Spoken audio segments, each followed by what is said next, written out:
এটা হচ্ছে এলাচ গাছের ফুল। এটা তোমাদেরকে দেখাচ্ছে এলাচ গাছ। এলাচ গাছের ফুল এসে গিয়েছে।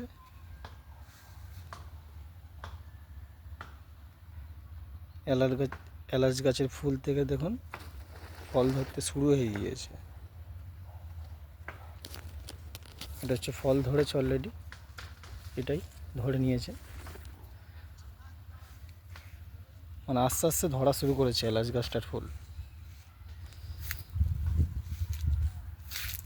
এটা হচ্ছে তোমার 1.5 বছরের মতন গাছ। ছোট হয়তো 2টো কি 3টে গাছ ছিল, তার থেকে এত বড় গাছ হয়ে গিয়েছে।